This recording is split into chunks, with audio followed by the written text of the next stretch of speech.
Voilà, bonjour, bienvenue sur université.com. Nous accueillons aujourd'hui Bernard de Bonjour. Bonjour. Alors Bernard, vous êtes le délégué général de la communauté française aux droits de l'enfant depuis maintenant plusieurs années. Vous menez donc un combat pour le droit des enfants en Belgique, mais aussi à travers le monde. Nous avons aujourd'hui envie d'avoir plutôt un entretien avec vous sur le camp de Al-Hol, hein, qui est un camp en Syrie, que vous connaissez bien.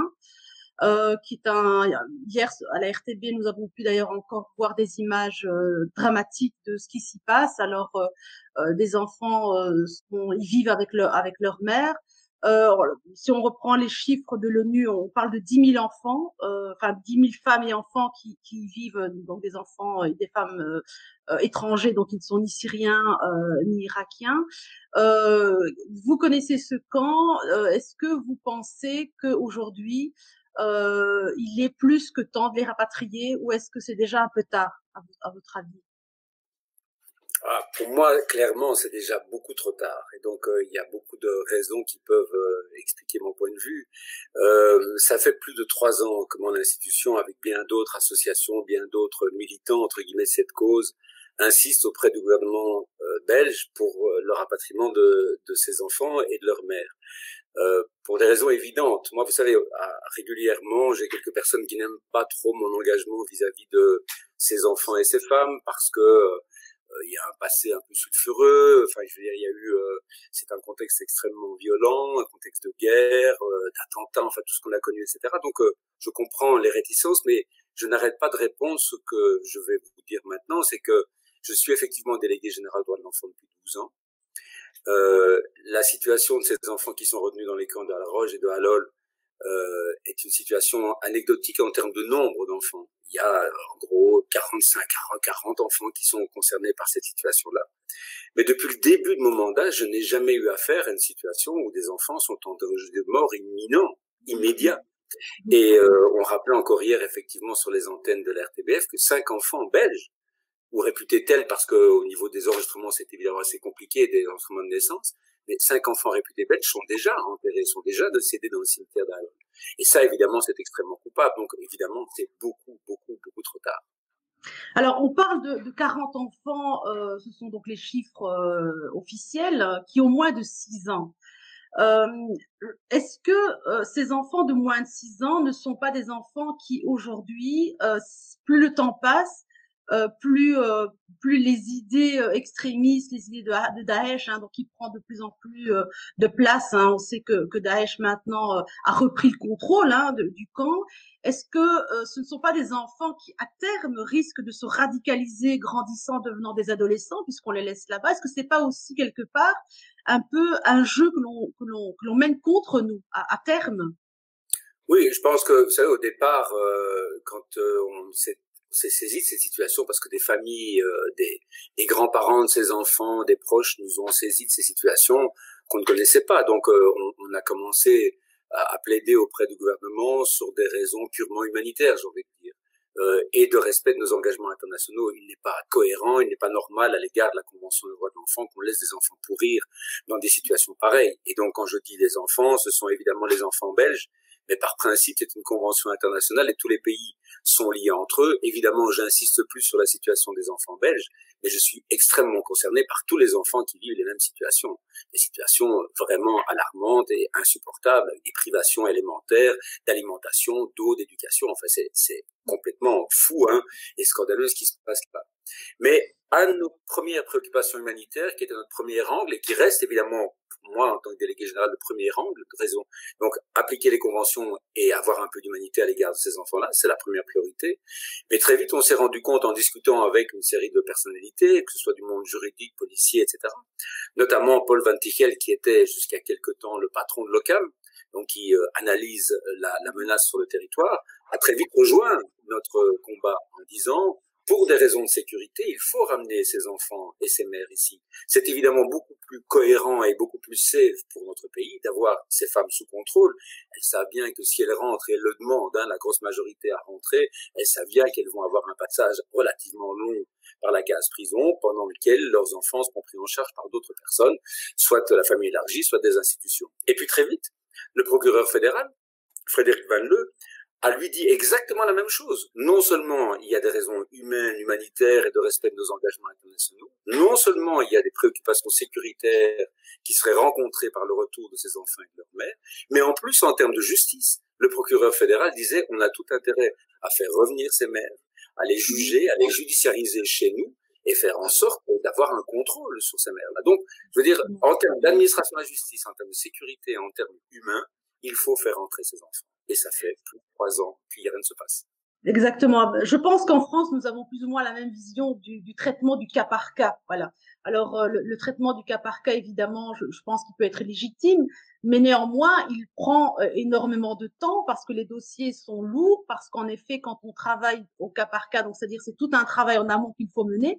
Est-ce qu'aujourd'hui, il est efficace? Est-ce qu'on a suffisamment de personnel pour travailler sur ces dossiers? Et est-ce qu'on arrive réellement à avoir une opinion bien arrêtée des situations au cas par cas comme on les traite en France et en Belgique? Je pense que la situation française et la situation belge est assez différente. Le fait que la France ait reconnu le Kurdistan syrien, ce qui n'est pas le cas par la Belgique, facilite grandement les relations entre l'État français et les Kurdes. Aujourd'hui, pardon, l'État français, oui. Donc chez nous, c'est nettement plus compliqué. Et donc vous avez encore entendu hier sur les ondes de l'RTBF que les Kurdes ne sont pas du tout prêts à séparer le sort des enfants du sort des mères. Et c'est vraiment là le souci. Je pense que la Belgique, s'il n'y avait que les enfants, aurait déjà traité, aurait déjà négocié avec les Kurdes le retour de ces enfants-là. Mais les Kurdes sont très clairs. Ils n'ont aucun souhait de se retrouver avec des mères désenfantées dans leur camp, avec les risques que ça peut représenter, hein, de ces femmes qui n'auraient plus rien à perdre. Et indépendamment de ça, je pense que même les Kurdes comprennent que faire revenir des enfants sans leur mère après une vie commune extrêmement étroite, hein, il faut quand même se dire que ces enfants vivent exclusivement avec leur mère depuis des années, donc certaines depuis 6-7 ans, d'autres depuis 3-4 ans, etc. Cette séparation sera forcément source d'énormes problématiques, d'énormes difficultés dès lors que ces enfants reviendraient sans leur mère. Est-ce qu'on peut imaginer une demi-seconde qu'un enfant puisse se construire correctement dans un pays dans lequel il n'a jamais vécu, avec des gens qu'il n'a jamais rencontrés, en sachant que sa mère est toujours dans l'enfer qu'il a quitté? Je veux dire, c'est impensable. Et donc là, quand on parle en termes de danger, de re-radicalisation, de surradicalisation ou de radicalisation tout simple, évidemment, on en est en plein dedans. On imagine ces enfants relativement confortablement installés chez nous, en sachant que leur mère est restée dans l'enfer qu'ils ont quitté. C'est impensable, c'est impossible de se construire correctement. Et donc c'est bien ça l'idée. Donc pour moi, je m'excuse, mais je suis oui, un allez-y. vous parlez de risque de radicalisation. Donc ces enfants ne sont pas radicalisés, on n'est pas radicalisés, on vit dans une ambiance sans doute effectivement détestable, mais je ne pense pas qu'on peut dire que ces enfants à 6 ans sont radicalisés. Et le risque n'est pas là. Le risque est simplement que ces enfants ne grandissent pas dans de bonnes conditions. Alors là, tout est possible. La radicalisation, la délinquance, enfin toutes les déviances entre guillemets qu'on peut imaginer. Donc c'est d'abord le statut de l'enfant, son bien-être, son confort de vie, la qualité de son éducation qui est la priorité. Le fait qu'il se radicalise après ou pendant, je veux veux pas dire que c'est accessoire, mais c'est pas ça la priorité. La priorité, c'est de donner des bonnes conditions d'éducation, des conditions de vie décentes à ses enfants et parier sur leur futur. Et pas craindre quelque chose qui pourrait arriver. C'est un pari positif qu'il faut faire sur ses enfants et arrêter de craindre, à mon avis. Je crois que c'est ça qui nous empêche de bouger, hein. Moi, j'ai eu des discussions au Parlement énormes avec des gens qui ne comprennent pas l'intérêt de dire il faut mettre ses enfants dans de bonnes conditions et tout ira mieux. Bernard Devos, vous y êtes rendu plusieurs fois, je pense, hein, 2 fois à ma connaissance, peut-être une fois. Une seule fois. Je pense que les gens ne savent pas, peut-être ne visualisent pas ce qu'est la vie dans un camp. Est-ce que vous pouvez peut-être nous décrire une journée, on va dire, une journée d'un enfant d'une femme, d'une mère avec son enfant dans un camp comme celui de Al-Hol notamment? Je voudrais d'abord vous dire que il se fait que dans ma vie, tout jeune, hein, j'ai eu quelques expériences particulières et j'ai été chargé de la logistique pour Médecins sans frontières pendant un an. Et j'ai un peu parcouru le monde puisque je fais des missions d'urgence dans des situations assez horribles. J'étais à la fin du conflit en Irak. J'ai travaillé à l'évacuation de Vukovar. Enfin, j'ai vu des camps de réfugiés, j'en ai vu, des horreurs liées à la guerre, à des conflits, à des famines, etc. J'en ai vu pas mal. Mais je dois vous avouer qu'arrivé au camp de Al-Hol, on a quand même une impression assez incroyable, quoi. Il faut déjà se figurer ce camp qui avait été imaginé pour moins de 10 000 personnes, oui, qui est aujourd'hui occupé par pratiquement 80 000 personnes. Et donc, il faut imaginer ce que ça représente. Donc, c'est un amoncellement de gens, de tentes, de briques, de brocs, etc., avec une organisation extrêmement lacunaire, avec une bonne volonté des Kurdes, hein, ceci dit, parce qu'ils ramassent quand même pas mal de catastrophes qu'ils n'ont pas voulu. Hein, donc, il y a un conflit important qui s'est déroulé sur leur territoire, mais à côté de ça, ils n'ont pas souhaité devoir gérer l'incohérence des États dont certains membres se sont rendus coupables de faits assez moches sur leur territoire, et eux-mêmes ont subi quand même des conséquences dans leur chair. Hein. Beaucoup de Kurdes sont décédés dans les combats, beaucoup d'enfants sont dans des situations. Et donc en plus, ils doivent gérer l'incohérence et l'incompétence des pays européens, notamment, qui ne font pas grand-chose pour les soutenir. Donc quand on arrive, la situation est paroxystique. Donc ça veut dire que vous avez des tentes, vous avez sans doute vu ces images, très régulièrement, ces tentes prennent feu parce que en hiver, on est obligé de se chauffer avec un petit réchaud à gaz si on trouve un peu de gaz. Au niveau alimentation, c'est extrêmement précaire. Donc, ceux qui ont un peu d'argent et qui ont pu se faire un peu d'argent, et donc pour faire un peu d'argent, il faut parfois se lier avec des gens avec lesquels on n'a pas envie de se lier à l'origine. Sinon on crève de faim. Au niveau alimentation en eau, moi je suis allé au mois de juin, il faisait en moyenne la journée pratiquement 38-39 degrés et la nuit ça descendait aux alentours de 30 degrés. L'alimentation en eau, les femmes expliquaient qu'elles devaient se lever au plus tard à 2 heures ou 3 heures du matin, faire la file pour avoir de l'eau vers 5 heures du matin pour remplir une cruche de 4 ou 5 litres d'eau qui n'est pas toujours potable. Donc on voit bien la situation aujourd'hui, des échos qu'on a maintenant sur la situation du corona qui est galopante là-bas avec des risques sanitaires énormes, une promiscuité incroyable. On imagine ce que peut représenter le Covid là-bas dans un camp où 80 000 personnes sont réunies dans un endroit qui était prévu à l'origine pour 10 000.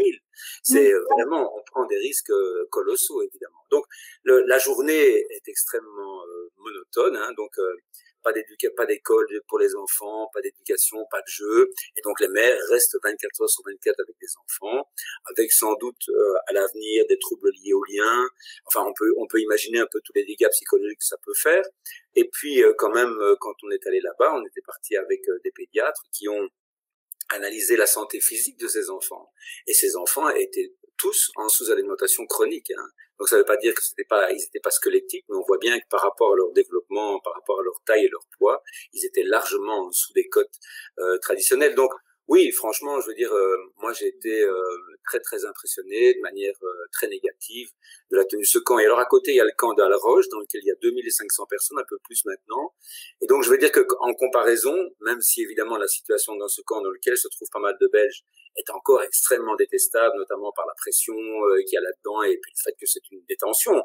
Mais de l'extérieur et même quand vous rentrez à l'intérieur, ça fait un peu un camping des feux bleus quoi par rapport à l'autre. Hein, donc vraiment, mais bon, ça reste évidemment complètement insupportable. Hein, c'est la vie même à Al-Roche, c'est complètement insupportable, mais la comparaison est très forte. Donc oui, Al-Hol, c'est à mon avis ce que j'ai vu de pire, très honnêtement. Alors, le travail des humanitaires est extrêmement difficile. Hein. Je pense que d'être humanitaire en règle générale est une mission compliquée. J'ai lu aussi que, par exemple, depuis le début de l'année 2021, il y a eu 30 meurtres dans les camps. Donc, donc de travailler, être humanitaire, de travailler dans ce camp-là, est-ce que c'est plus dangereux que dans un autre, puisqu'on risque sa vie régulièrement. En tout cas, on est en danger quand on travaille dans un camp en Syrie aujourd'hui. Oui, je veux dire que maintenant, pratiquement, l'action humanitaire est pratiquement réduite à néant hein, dans le camp de Al-Hol. Pratiquement toutes les organisations sont retirées, suite évidemment à la montée de violence, à la surradicalisation au sein du camp, à la nouvelle influence de Daesh qui a été quand même fort en déclin un moment, qui a repris une vigueur incroyable, notamment parce que pour les raisons que je viens de dire, quand vous n'avez pas à manger, quand vous n'avez pas à boire, quelqu'un qui a les moyens de vous offrir à boire dit ok, mais tu vas rentrer dans notre logique à nous, de notre intégrisme religieux, sinon tu n'auras rien, ben forcément les gens sont en tendance et donc ça gonfle assez rapidement le nombre de gens qui se mettent dans des logiques radicales et qui sont prêts à repartir dans des aventures terroristes qu'ils avaient sans vouloir quitter. Je pense que l'essentiel des femmes belges que j'ai rencontrées là-bas et avec lesquelles je maintiens encore quelques contacts, parce que notamment à La Roche, c'est encore possible d'avoir des contacts via Messenger et WhatsApp, témoignent du fait que la situation devient vraiment très très inquiétante. Je pense que la grosse majorité des femmes belges sont encore à l'extérieur, ne sont pas concernées par ces radicalisations et ont vraiment le souhait sincère. Maintenant, évidemment, qui suis-je pour estimer la sincérité de quelqu'un à personne, mais en tout cas, si vous me demandez, si on me demande mon avis, je dis que les femmes que j'ai rencontrées, moi, me semblaient ouvertes, même vesties de manière vestimentaire, en termes de contact avec un homme, etc. Enfin, je veux dire, c'est pas du tout l'image qu'on a des femmes radicalisées de manière très outrancière. Donc, ce sont des femmes qui sont restées religieuses malgré tout, qui réalisent la folie entre guillemets qui les a amenées là-bas, souvent quand elles étaient très jeunes pour suivre un homme, hein, disons les choses comme elles sont, et elles ont quand on dit qu'elles se seraient peut-être rendues responsables de faits inqualifiables, il faut quand même se dire que ces femmes ont parfois et très régulièrement eu 3 enfants sur un espace de 4 ou 5 ans, hein, donc on peut difficilement imaginer qu'elles ont été des grandes combattantes. Alexandre De Croo avait annoncé, je pense que c'était en mars, qu'il avait une vraie volonté de rapatrier les enfants de moins de 12 ans. Les choses prennent beaucoup de temps, c'est très ralenti. Est-ce que vous avez l'impression, peut-être comme la plupart, enfin comme l'opinion publique, que les politiques ne s'investissent pas énormément dans ce dossier parce que c'est impopulaire aussi? Écoutez, moi, je pense malheureusement que les déclarations d'Alexandre De Croo datent d'avant mars, mais bon, je suis pas certain. Moi, ou bien c'est moi qui ai l'impression que ça prend tellement de temps. Je n'oserais pas le dire, mais oui, enfin, il y a eu, ça fait 3 ans, quoi, plus de 3 ans maintenant qu'on est sur ce dossier. Et avant, on était très très impliqués dans le dossier des jeunes qui étaient partis au djihad. Hein, donc les adolescents, et on retrouve d'ailleurs des adolescents qui sont devenus adultes et qui ont 2-3 enfants. Donc il y a une situation d'une jeune fille dont on parle souvent, Nora, que j'ai connue moi parce que j'ai fait la préface du bouquin de sa maman bouquin qui s'appelle Le bonheur est parti avec toi, qui était une petite perle parce qu'elle expliquait son point de vue de maman. Et donc moi je n'avais jamais rencontré cette jeune fille-là avant le mois de juin de l'an dernier, où j'ai eu l'occasion de la rencontrer, mais je la connaissais, je veux dire, j'avais suivi son parcours à travers les messages qu'elle envoyait à sa mère, etc. Donc ce sont des adolescents qui ont grandi, qui sont devenus... donc oui, je pense que le gouvernement est très très lié à la pression, à l'opinion publique, et l'opinion publique est très défavorable. Alors il y a eu des déclarations qui allaient dans un bon sens, hein, dans un sens profitable, mais donc je serais... mauvais joueur de dire rien ne bouge. Non, il y a des choses qui bougent, mais je reste toujours dubitatif sur la volonté réelle d'avancer rapidement. C'est pas un secret non plus de dire que plusieurs associations humanitaires, notamment un collègue flamand, la VUB, qui était très très actif, a proposé ses services, et puis bon, ces services n'ont pas été vraiment retenus. Donc je ne sais pas très bien où en est le gouvernement maintenant, et c'est très compliqué d'avoir des réponses à nos questions. Les courriers qu'on envoie restent sans réponse, donc franchement, on est un peu exclu de la manœuvre, en tous les cas, qui viserait, s'il y a une manœuvre entre guillemets politique. Et donc j'entends bien aussi que c'est une diplomatie extrêmement fine. Et donc on ne peut pas dévoiler sur la place publique tout ce que le gouvernement est en train de faire. Peut-être que le gouvernement travaille. Enfin, on m'a tellement dit depuis 3 ans qu'il allait travailler et qu'il allait saisir la question que je reste quand même dubitatif. Mais non, j'espère me tromper. J'espère me tromper et qu'au moment où on parle, le gouvernement envoyait des émissaires sur place, parce qu'il faut quand même regretter, et c'est aussi une question qu'on connaît depuis très longtemps, on n'a pas de représentation diplomatique permanente dans les environs. Et donc, c'est aussi une recommandation que j'ai faite avec d'autres médiateurs institutionnels, parce qu'il n'y a pas que la Belgique qui est confrontée. On le disait, la Belgique, la France, la Suisse, l'Allemagne, d'autres pays sont confrontés à la même difficulté. Et ensemble, on a recommandé que l'Union européenne installe une représentation diplomatique permanente pour faciliter les relations sur le terrain entre les Kurdes et les différents pays. Ça ne s'est pas fait pour le moment, donc chaque pays est en train de jouer un peu de son côté. Quand on est rentré au mois de juin 2019 déjà, avec quelques enfants, au même moment, il y avait un avion qui partait en France avec quelques enfants et encore un autre avion qui partait, je crois, au Danemark avec d'autres enfants, ce qui est complètement incohérent quand on voit les difficultés que ça peut représenter, ce genre d'organisation en termes de sécurité, etc. Donc, Euh, en résumé, hein, donc, moi j'espère simplement que le gouvernement se bouge, mais je n'oserais pas le confirmer. Et en tout cas, vous pouvez compter sur moi pour le rappeler, rappeler au gouvernement ses engagements qu'il a pris en mars sans doute ou avant, je ne sais plus. Mais en effet, hein, je pense que l'opinion publique a été traumatisée par les attentats. Moi, j'entends beaucoup de discours disant ces femmes sont parties, leur âme et conscience, sont parties pour défendre une cause qui était une cause évidemment indéfendable. Donc, je pense que aujourd'hui, il faut peut-être aussi séduire. Enfin, il faut peut-être que les gens comprennent, comme vous l'avez très bien formulé en début d'entretien, que elles sont parties aussi sous l'influence. Et c'est un petit peu là le problème aujourd'hui, c'est qu'on a une image qui est une image euh, on condamne, mais on n'essaie pas aussi de comprendre pourquoi et quelles ont été les premiers, disons, les motivations premières de ces femmes. En tout cas, Bernard DeVos, merci pour cet entretien. Je pense qu'on a malheureusement, on est encore au début de ce processus. Est-ce que vous avez quand même de l'espoir ou vous êtes résigné face à cette cause? Non, non, moi, dans tous les dossiers que j'entrevois, je reste extrêmement optimiste. C'est la seule solution. Je veux dire, on peut pas imaginer une demi-seconde que un État démocratique, un État, j'ai envie de dire, industrialisé, qui a des moyens, entre guillemets, de sa politique, n'arrive pas à comprendre l'intérêt de faire revenir ces enfants-là. Je pense que ici, effectivement, on a beaucoup de difficultés, d'ordre diplomatique, opinion publique à gérer, etc. Mais à un moment, ça va se débloquer. Je n'imagine pas, moi, entre guillemets, que ça puisse se passer autrement. Et je pense qu'il faut rappeler aussi que il n'est pas question non plus, quelles que soient les motivations de ces femmes sur leur départ, de les exonérer de toute responsabilité par rapport à ce qui s'est fait. Toutes les mères savent que, à leur arrivée, la majorité de ces femmes ont été condamnées par contumace, par défaut. Elles savent que quand elles vont rentrer, elles sont condamnées à au moins 5 ans de prison, 4 ou 5 ans de prison, selon la clémence ou la sévérité de certains tribunaux, pour avoir pris part à une organisation terroriste. Rien n'empêche, dans un second temps, si on a vraiment le sentiment que ces femmes se sont rendues coupables de faits plus importants, d'envoyer des commissions rogatoires sur place pour éventuellement mettre en évidence d'autres faits plus graves qui permettraient une deuxième condamnation. Moi, je ne veux pas faire d'angélisme là-dedans. Si ces femmes ont vraiment commis des faits graves, elles doivent payer ce qu'elles doivent à la société. Mais donc, en gros, je pense que c'est pas le cas. Je pense qu'une grosse majorité sont partis, comme on l'a dit, pour des raisons comme ça. Donc, la question n'est pas de dire, et il faut rassurer l'opinion publique, il n'y a pas d'impunité. Au contraire, il y a simplement une justice, mais qui doit se faire de manière, enfin, j'ai envie de dire une justice juste, quoi. C'est un peu particulier à dire, mais c'est comme ça. Nous, on a bien compris, donc il y a des leviers à mettre en place et qu'en effet, il faut remettre au centre les vraies responsabilités. En tout cas, Monsieur De Vos, merci pour cet entretien. J'espère que les choses.